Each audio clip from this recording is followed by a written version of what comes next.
Michelle Healy of USA Today says that nearly one-third of U.S. children and adolescents are obese or overweight, but many don't realize that they fall into the category. This essay will discuss childhood obesity, which is the condition that a child has when he or she is overweight.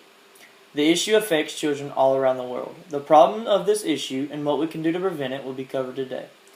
The topic of childhood obesity is important because it affects so many children all around the world.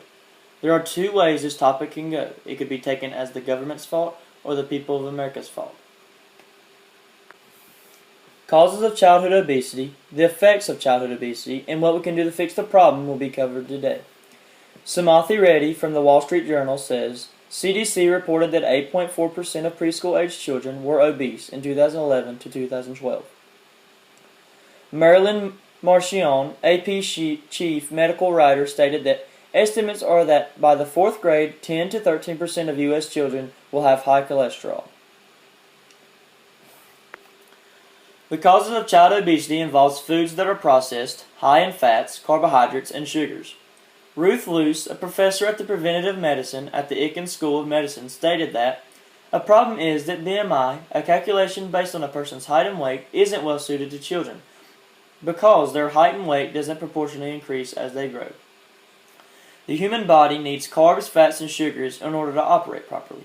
The obesity comes when the body takes in those fats, carbs, and sugars as an energy source, but then in turn isn't burned off. Marilyn Marchion, AP chief medical writer, also states that boys were more likely than girls to have higher total cholesterol, LDL, and triglycerides. This quote is saying that for men, their bodies are more likely to develop bodily diseases than women. The next section will be about some effects that are caused by child obesity.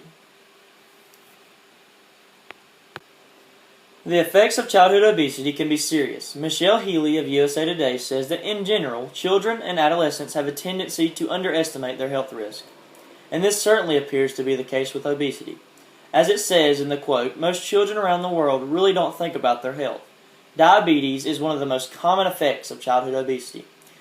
This is when your body does not produce enough insulin, and this causes excessive amounts of glucose. High cholesterol is another effect of obesity. Marilyn Marchion says that many genes and inherited conditions also cause high cholesterol, but not obesity. So it can be missed, especially in youth who are slim or athletic. High cholesterol is not common in most children, but if a child is obese, then he or she is more likely to develop high cholesterol. Childhood obesity can cause many different diseases, but it also can cause physical defects. Michelle Healy says that about 33% of kids ages 8 to 11 and 27% of teens ages 12 to 15 misperceive their weight status, says the report from the National Center for Health Statistics. The quote basically says that most kids from a very young age will be considered obese or overweight. A doctor told a reporter, It's like talking to someone who is 80 years old. Overweight kids have the same maladies that seniors do. They have trouble moving. Sharon Dalton, the author of Our Overweight Children, thinks this quote explains the mobility of the obese perfectly.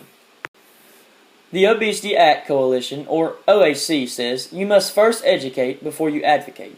The OAC is one of many organizations that are fighting to resolve the obesity among children. A child is considered obese when he or she has a BMI, body mass index, of 30 or more. Obesity is caused by overeating unhealthy foods and lack of exercise. Obesity does not only harm a person by their outside appearance, but inside as well. This overeating of unhealthy foods causes very dangerous diseases like diabetes or cancer to form. These diseases cause smaller problems to occur. The FDA says obese kids are at a higher risk of having high blood pressure and high cholesterol. Do you see how something as simple as the foods you eat can ruin your entire life? There cannot be change in the world if you do not allow change in yourself. Lisa Lang says in a quote on obesity that it is said that the way to prevent obesity is not to allow the kids to become overweight in the first place, but it takes a multi-pronged approach that has to start with parents. Kids are just too young to understand the consequences of obesity. This quote by Lisa Lang, in my opinion, is very true. The only way a child can be obese is if they are supplied with the unhealthy foods. The only people besides schools that can give it to them are their parents. Very recently, the OAC has agreed to sign the Harkin-Murkowski School Nutrition Amendment to the Farm Bill. This amendment will give schools healthier food choices for kids. Another approach is the Fit Kids Act. This act states that elementary students will receive a total of 150 minutes of physical exercise every week, and high school and middle school students will receive a total of 225 minutes of physical exercise every week. In the book Are Overweight Children, a reporter states, opportunities for spontaneous play may be the only requirement that young children need to increase their physical activity. Reducing the amount of time that children are allowed to watch television is one strategy that offers children opportunities for activity, and it is likely to alter requests for advertised foods as well. Daniel Salazar of the McClatchy, Washington Bureau says that using federal health data, the report stressed that geography and social factors, like income and race, continue to play a significant role in obesity. This is saying many economic and geographic factors are said to play a role in childhood obesity. A recent Harvard study shows that under the updated standards, kids are now eating 16% more vegetables and 23% more fruit at lunch. For this quote, we can conclude that steps that the government has taken, many more students in school are eating more healthier foods. From the statistics and information that has been given, it seems that most American children are considered obese early in their lives. The main points stressed were causes of childhood obesity, the effects of childhood obesity, and what we can do to fix the problem. Things that are being done to fix the issue or to keep it going.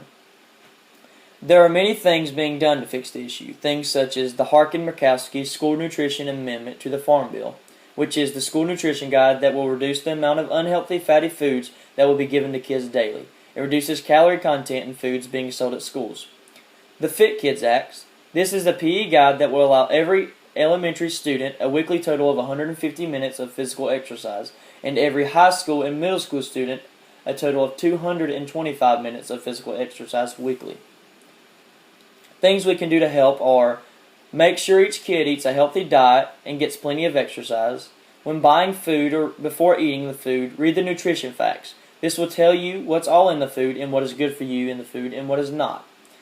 And obese people can get help from dietary physicians and doctors to help fix their obesity problem. Implications and ramifications of the bioethical debate are things such as stubborn people who don't want a healthier change in their lives. Another implication is that the government is making a lot of money off of fast foods and school lunches, so they don't want to take it out of the economy. My opinion on this topic is that it is a two-sided operation. The people are demanding the foods that are causing obesity and diabetes, and at the same time the government is providing it to them. Look at it this way. Both sides are hungry, one for food and one for money. This problem is both the government and the people of America's fault.